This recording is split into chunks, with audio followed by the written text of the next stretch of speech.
what are some of the strategies that you keep in mind, the resource materials that you've found most useful to keep your emergency planning is up to date uh, and relevant when you're operating this in your school? Paul, would you get us started with this conversation? Sure, Don, thanks. I think it's important to remember, as decorated and credentialed as so many people are, nobody has shoulders broad enough to undertake this process effectively alone. And so I always like the magic formula of collaboration plus consensus. We have to get our stakeholders together. We have to make sure we've got our emergency responders and our administration. We've got to have, I think if we're talking about middle school, high school, we have to have some student involvement. We need a perspective from parents, of course, facilities. And I could go on here, but a broad base of stakeholder representation, because we're learning things from one another, and we might think that we understand their perspective until we hear from them.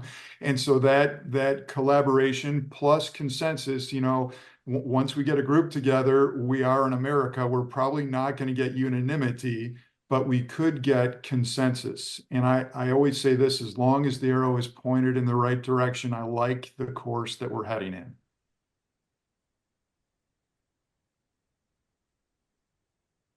Yeah, Paul, I would agree. Here within our community, that has probably been the biggest strategy that we've had is that collaboration with the stakeholders. And as sort of you indicated, you can't carry this alone. It's really got to be a community sort of effort. Once we identified those as stakeholders, it wasn't just necessarily identifying who they were, but listening to what they had. And it was really interesting because we had our own perspectives. But once we started listening to those stakeholders, we were able to sort of modify what our perspectives were and how we were to respond and address those type of issues. And once we were able to do it in a group, we really had sort of a community approach at that point. So that really changed how we did things. And it was a matter of maintaining sort of that communication going forward. So it's not a one-time thing. These plans are always evolving. Things are always evolving within our society. So it's critical that you maintain that communication and listening to what's happening and just being ready to pivot and change in what your strategies are.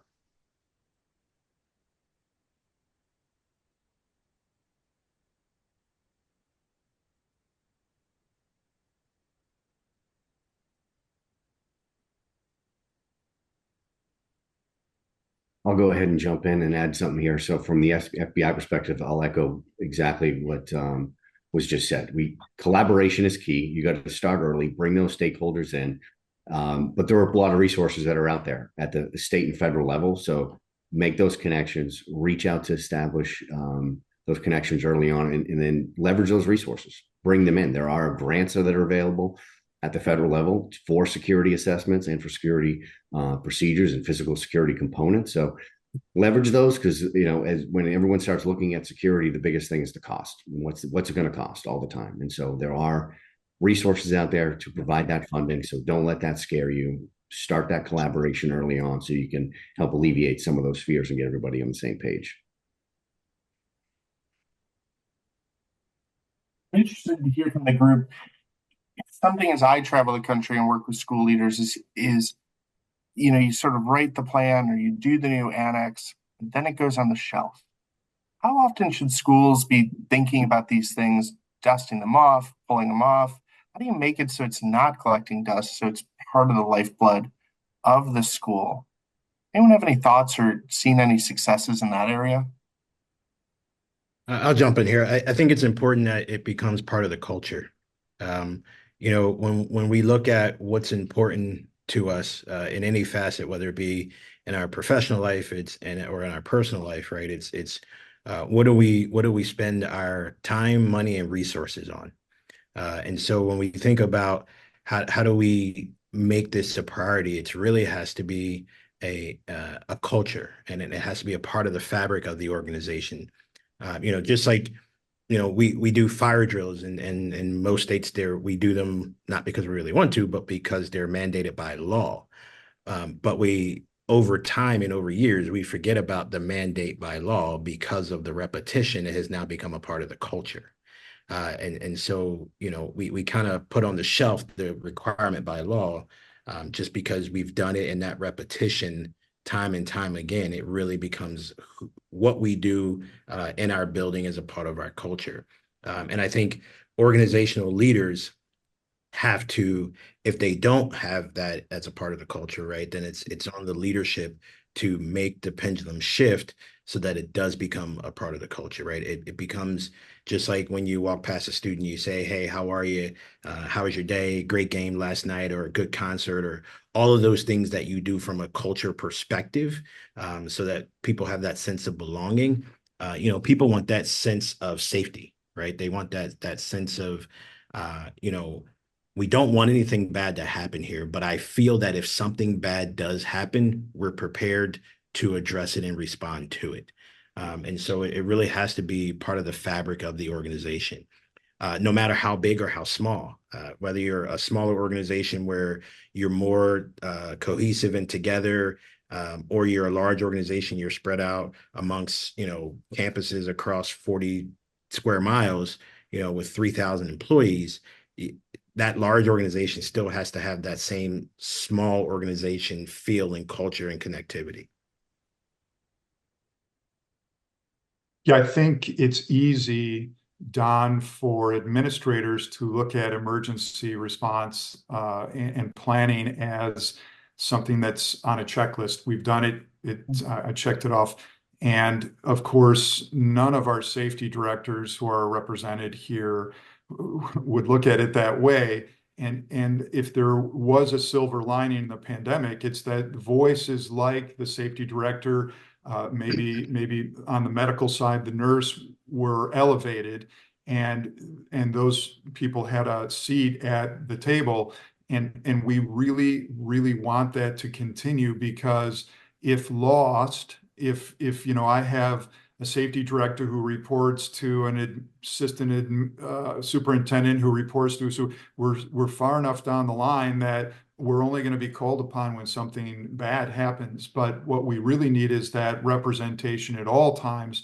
That keeps our emergency plan a living document, and that's critical. Yeah, no, I would agree. And I think, one of the points that was brought up was making this part of the culture. And, it's interesting. We see sometimes where the best laid plans are out there and they're all up to date and they're great, but it's hanging out more at the management level. And then when you work your way down to the front lines, people aren't necessarily aware of what those plans are. So how is that communicated from the top to the bottom and just basically all the way around? And it's interesting because, your plans may be all together and you're really excited about what you have, and you have a good product. But then once you start reviewing it with the people that are actually boots on the ground, you start to see that it looks good on paper, but in all reality, it may not always play out that way. And I think that's where it's critical to be working with your stakeholders internally when it comes to your plans. And I think once everybody buys into it, like, what was just said here, as far as making this part of the culture, everybody's invested in that plan at that point. So now you have, all sorts of people that are coming forward looking to give potentially updates or just where things are changing in their areas that are probably going to affect those plans that you had in place. So making that part of the culture is just huge. I would completely agree with that.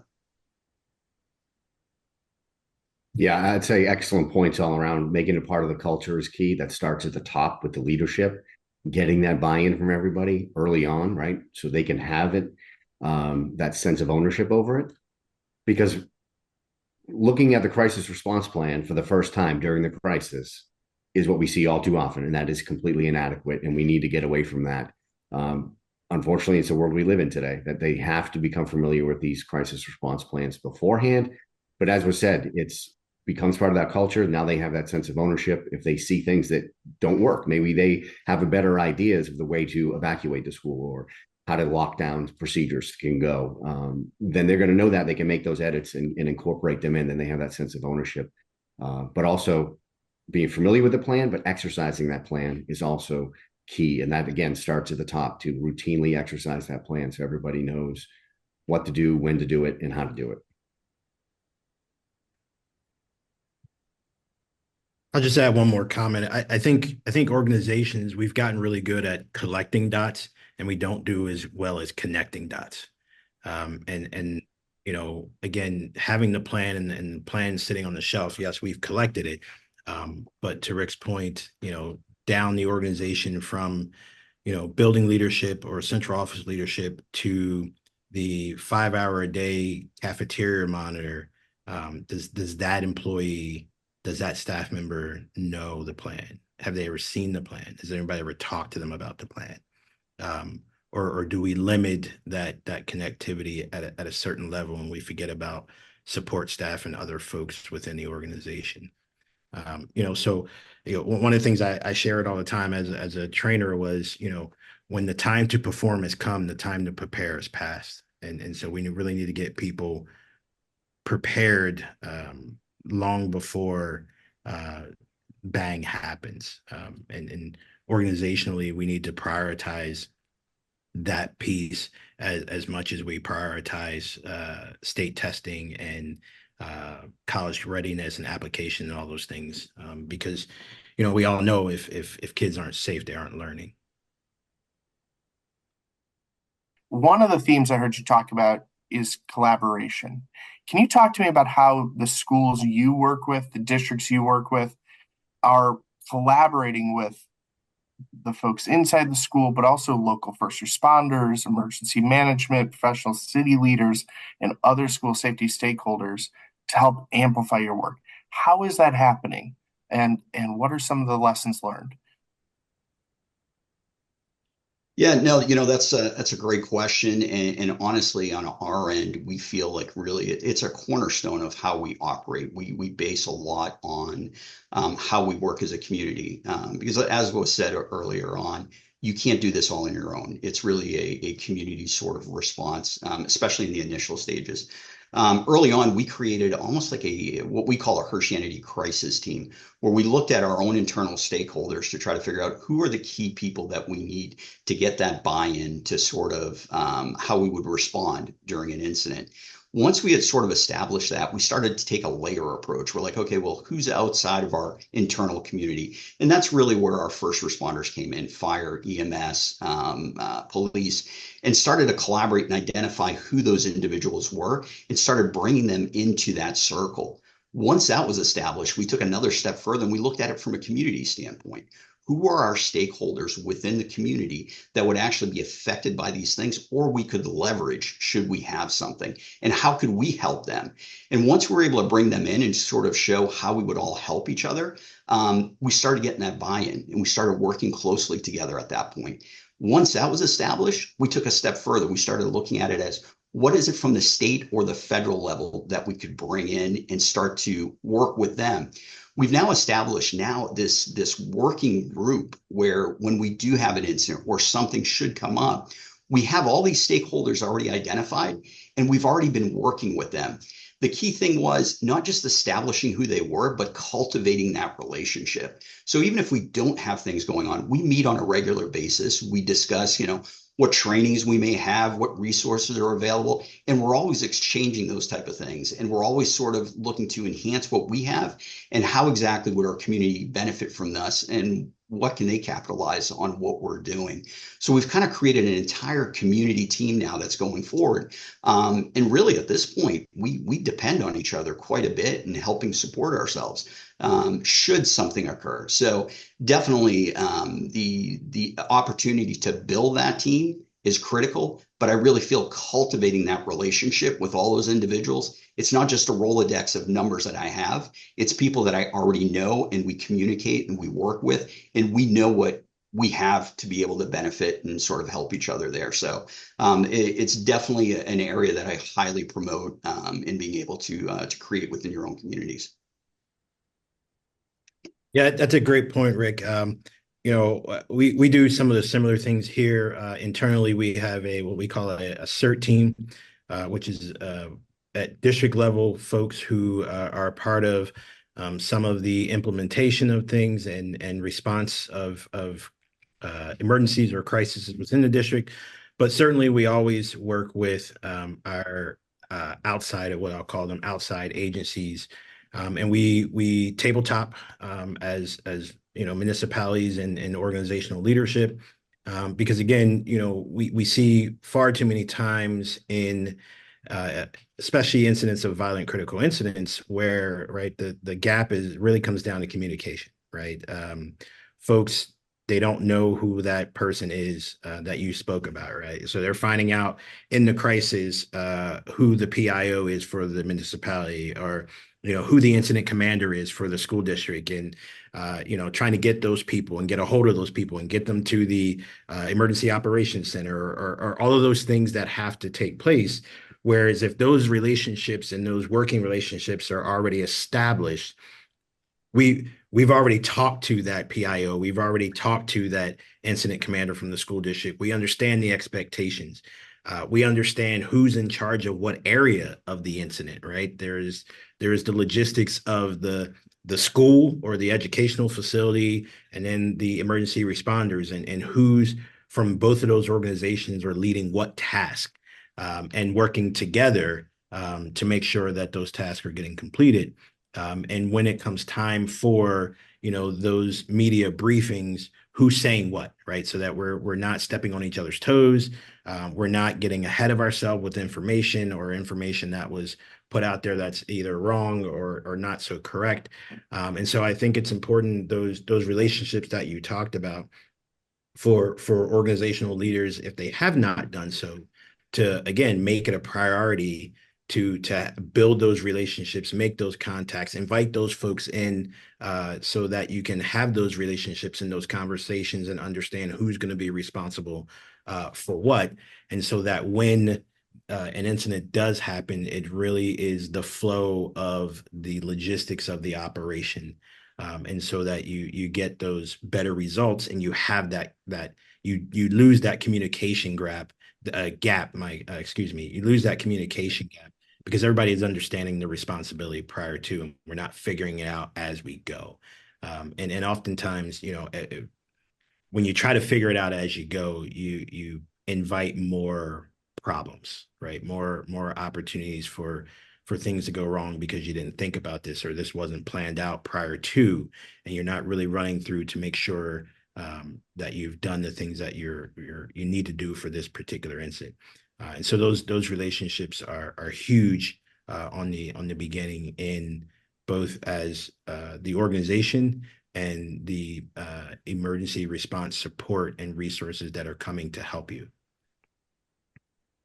Don, I'm glad that both Rick and Brandon referred to their teams as crisis response teams or CERT teams, because I was working with a district, and they had the district response team, and we just don't want dirt. But anyway, I wanted to say this for working with responders. The emergency tabletop exercise, as we all know, is so important. And I've seen time and time again where during that exercise, information comes up that people didn't know about. I remember working with a district, and the responders were saying, well, we've got the mobile incident command center. And I remember the superintendent saying, wait, what? You've got what? Or whatever the emergency supply was or resource was. And sometimes it's even our responders learning from the school. But those kinds of tabletop exercises, while not an actual incident, gets us much further down the road in preparation for an actual incident. So I really commend the emergency tabletop exercises. It's a great point, Paul. We actually just had one over the summer focused on PIOs. And again, we have great relationships. We've cultivated those relationships, but it wasn't until we actually did the tabletop and we went step by step by step and really took a hard look of, hey, this is the way we have it written out. Is this how it's actually going to play out? And from there, again, we had established plans. We've had to go back and make some changes, good changes. And it was because of the opportunity we were able to learn that through that tabletop exercise. So yeah, I fully agree. Not just collaborating together, but those exercises, doing those together is critical.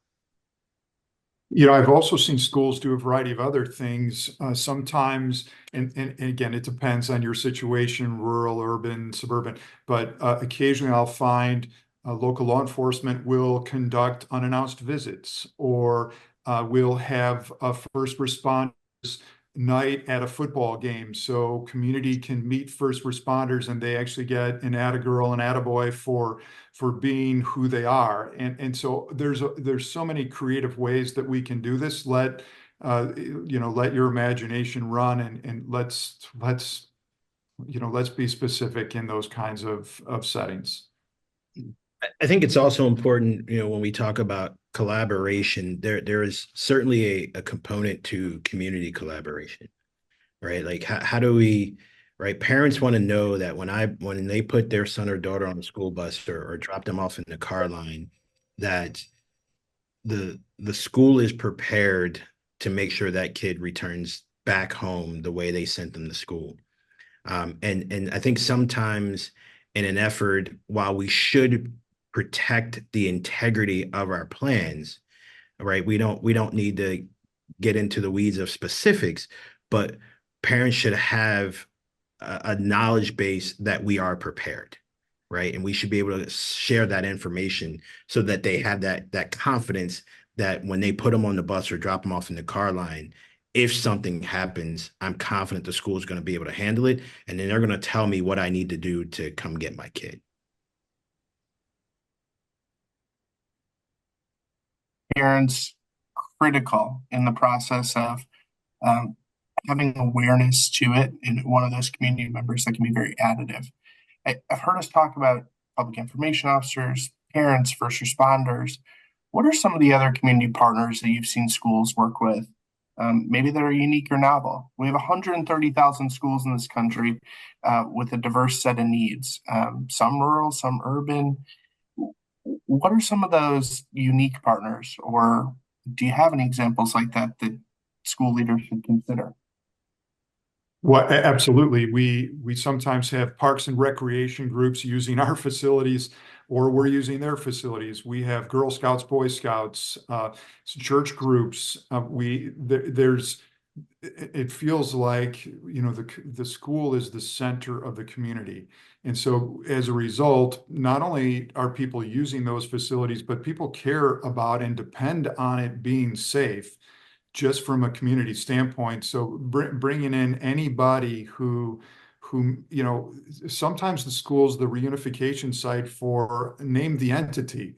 Or if we had a flu outbreak, the school is going to be utilized, or we're going to store water for the community if there's some kind of severe weather incident. Those so many stakeholders, let's just begin to identify them. And one of the things I like to say in some communities, the school resource officer, and I know they're stationed in the school but they're a police officer, that person is more well known and admired than the mayor of the city. And those kinds of relationships are prime. They're just terrific.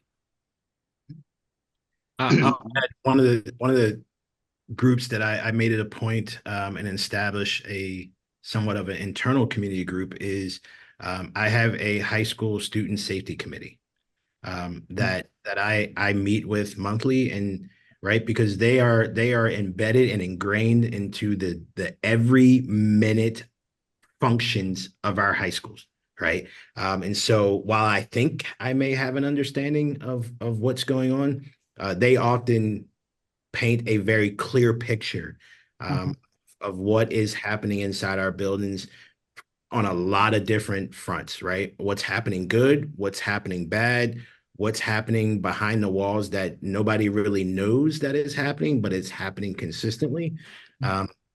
So sometimes I think organizations, we look a lot to external, right? Where sometimes the answer you need lies within the four walls of your building. You just have to step out of your comfort zone. And sometimes we don't put a lot of stock or value in the student voice, right? They're just kids. Well, they are kids, right? But they have the information that we need to be better. And we need to ask the question of those students who have that information. Yeah, thanks so much for that, Brandon. And I think about how many of our school safety challenges don't stop at the school fence, right? The things that we face when we talk about keeping young people holistically safe, um, happen in their home, happen in our community.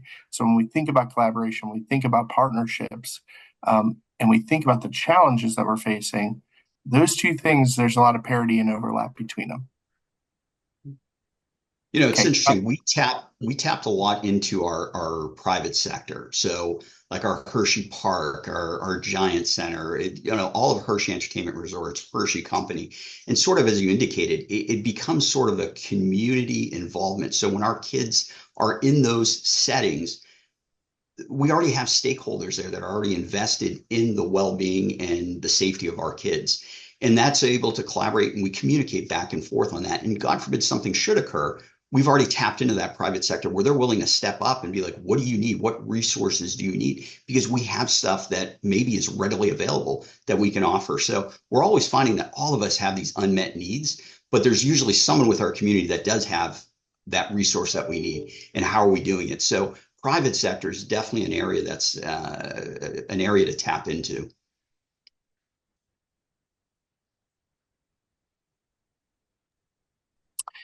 Swatting and bomb threats have become a major concern for K-12 schools.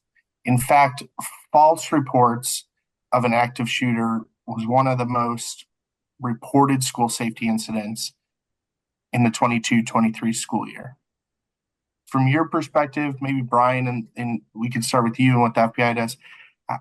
How have these trends, along with the anonymized threats, evolved over the past few years? And what future state or future trends do you see? How can schools best prepare for these type of anonymized threats? Yeah, so anonymized threats have just been wreaking havoc across the United States and honestly across the world for the last several years. And it's really become a technological problem because the juveniles are doing this, and this is particularly predominantly juveniles. They're usually between 12 to 17 years old that are doing this. And they're doing it for a variety of reasons. Some of them are just trying to simply get out of it, taking a test in the afternoon. Some of them are getting paid to do it in some cases. And then in other cases, in all cases, they're simply doing it to cause chaos. And sometimes that's what it is. It's a game to them, right? They're part of an online social network. They're working together to target particular areas, and they will target multiple schools within the same district, within the same county, state, within the same day, even or week. They'll pick a school district and just nail it, whether it's a phone call or an email. They're continuing to do this. So as technology has evolved, we're seeing a variety of means and methods they're using to hide their true identity. They're hiding their IP addresses. They're hiding their phone numbers. And it's making it extremely difficult to investigate. But ultimately, it's those threats as they coming in that are causing that chaos, right? They're eliciting a massive response from first responders, from law enforcement, because they feel like it's real. So that in itself is risking the lives of those innocent victims and the first responders. And so the messaging here is that these anonymized threats have characteristics that are evident. If you slow down and the first responders and those personnel, maybe that work for the school, that are taking those phone calls or reading those emails, those characteristics are going to be evident to them. And so it's important to get training on that, which the FBI does provide. I have provided training for that, to recognize those signs and characteristics of it being a hoax immediately, so that you can have a more measured response. And that's the ultimate goal, is to have a measured response. We're not saying don't respond at all or delete the email, but we have to have a measured response, because again, it's that overreaction that is really risking the lives of the first responders and the innocent victims that we're facing with these types of calls and email threats as they come in. It's impossible, Don, to have a conversation like this without bringing up artificial intelligence. And we know that students are, and it's not just students, but let's just say young people are figuring out ways to capture the actual voice of the principal as the person who is announcing this, or whatever it might be. And I love what's been said here. And I know Brandon said it earlier, communication is so important. Once that comes in, we know that people can overreact, as was just mentioned. But if response is already initiated, there must be communication in the school, and there must be the right people in the right places to make sure that we are able to slow things down and verify, and then move from there. So that I want to highlight the communication need again. And I think that training piece is huge. And Brian, you've got a great segment out there. And like I said, we had spoken earlier, we've utilized that internally in our own training. And when we talked about sort of that community response and with our Hirsch Entity Crisis team, we've actually come together specifically based off of that training to make sure that not just internally our schools are understanding and trained on how to respond, but having brought in local law enforcement, other community members. So we have a full understanding as a community. God forbid something like that should occur. How would we respond? How do we try to slow that down? But that training piece was huge, and having that communicated is just absolutely critical. So yeah, the resources are there. You're able to do it. The interesting thing is after we did that, conducting tabletops around that was definitely an eye opener because we were so used to how we would respond to other incidents. This actually changed how we would respond. So we had to pivot a little bit in those areas, and we found it was just definitely an eye opener. And those plans that we have that are that living document, that was a whole new section we had to add in there now. So again, all the way around, the resources are there. You can do it. It's just a matter of pulling it all together and having it done. No, great point. And again, communication, like you said, that Paul said, and Rick just to reiterate, right? Communication is key. Understanding that these threats are typically not just targeting one location. It's usually happening in clusters. So by sharing information, not just with local law enforcement and law enforcement sharing information, but within school districts themselves, being able to share that information of, hey, we just received this threat, pushing that out through your networks so that everybody understands that. And to a point that Brandon made earlier as well, communicating and communication and trust amongst the parents, right? They send their kids to the school, they drop them off, and they expect to get them back in the same state they were in when they dropped them off. So when these threats are coming in and the parents hear about it, they see it on the news, they're scared, they're concerned, and they put a lot of pressure on the school districts, right, to handle it. And they don't always understand why didn't you evacuate, right? So, but by having that communication and establishing that relationship with the parents so that they understand what the response is and how threats like that are evaluated and those decisions, whether or not to evacuate are made, then they have a better understanding of it. And they will, they're going to have a better view and maybe not put as much pressure on those, the superintendent or the decision makers in that school, whether or not they evacuated. So communication across multiple streams here are most important.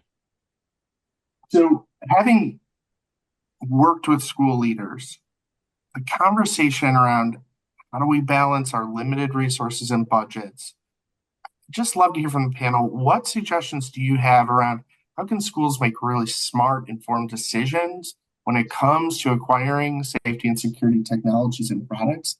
And what are some of those low cost or no cost solutions, practices that schools need to be considering tomorrow to help support their emergency planning and safety efforts? Yeah, Don, I think buyer beware is not necessarily a negative statement here because we really want to be careful with what we're doing. I like to say to schools, please don't pay to be the beta test site. Maybe the better way to do that is if you find a technology, because and I know no one listening to this call would do this, but many districts compare themselves to other districts. Do we have what they have? And all of a sudden, maybe a trend of buying things that wasn't as effective as it should have been occurs. But maybe we do a field trip, or maybe we go to the vendor and say, instead of me paying to beta this for you, maybe you give me a try me kind of product or solution or something like that. But either way, the more research and collaboration we can do, and even internally, my IT people really need to be talking with my safety director. And as we move through those kinds of things, we're going to find resources like schoolsafety.gov. We're going to find the fairly new National Council of School Safety Directors. We're going to find places where there's a whole lot of other people helping to make these decisions instead of I'm an island or I'm taking a big risk going to the superintendent by recommending something that may or may not be proven. So I think all of those things are safeguards for us. And when we're talking about the protection of student, staff, and visitors, we want as many safeguards, checks and balances, and as much accountability as possible. Well, that's a great response, and I'll add certainly a cost or dollar amount item, and then a low cost or no cost effort. I think it's important that every school district has someone, a qualified individual in the role of a school safety director or school safety coordinator. I think oftentimes we add this role onto an administrator's plate. And we expect that administrator to have the level of knowledge, experience, and expertise of someone in the field. And I think gone are the days where we just kind of pile on to a assistant superintendent or a facilities director or a whatever cabinet level position you want to place that on, where you really need a dedicated person to do this work. This is not a part-time responsibility any longer. This is a full-time dedicated role and responsibility that requires someone's full attention and not just a window of time in a day, or I'll get to that at some point in the day or maybe later the day. So superintendents, school boards need to really prioritize that role and responsibility. And if they don't have it, create it, write the job description so that it accomplishes the job that is needed to be done, and then go hire the right person to do that job. So that's the high dollar ticket item. I think some of the low hanging fruit for less expensive or not expensive is everybody in the organization understanding that they have ownership and safety. If I walk by a prop door, unprop it. That doesn't cost me anything. Doesn't cost the organization anything, right? If I am walking in the hallway and I identify someone who I know is not a staff member, they're not a regular volunteer, they don't have the proper credentialing on, they seem to be that they look lost or trying to find something, engage in a small conversation, right? Hi, how can I help you? You seem to be looking for a particular room, or how can I help you? Let's go to the main office, right? Again, that doesn't cost the organization. You don't need a PO and a requisition to initiate that conversation and maybe prevent something bad from happening. And so, again, when we go back and talk about those communities, right, let's equip our staff with the power to be able to do those things, and then give them some training and some resources, and understand that they are capable of doing that. And it doesn't require a line item in the school safety budget. Oh, and by the way, since we're talking about costs, your school district should have a budget for school safety, right? This can't be an afterthought, or we'll pick a couple dollars from this building or from that line item, right? What's the saying? Show me where you spend your money and I'll tell you what you're committed to, right? Like, we need to commit to the work of safe schools. And that, again, along with having a dedicated, responsible coordinator or director, that dedicated, responsible coordinator director needs to have the budget to be able to do the things that they need to do to keep the organization safe and the risk down.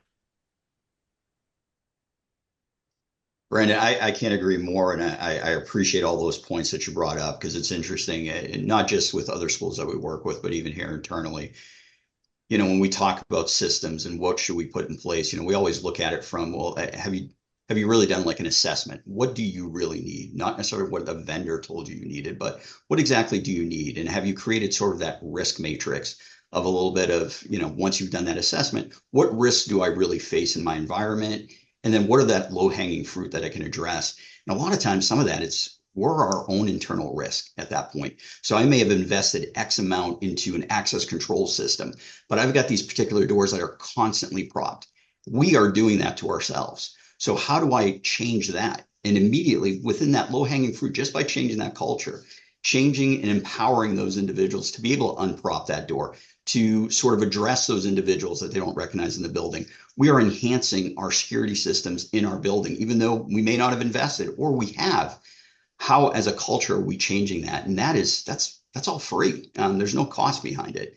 But one of the areas that we do see, and it's interesting when we talk about more of the higher price things, we see an investment made into a certain system or a product. But going forward, there's really no plans afterwards, 4 or 5 years down the road.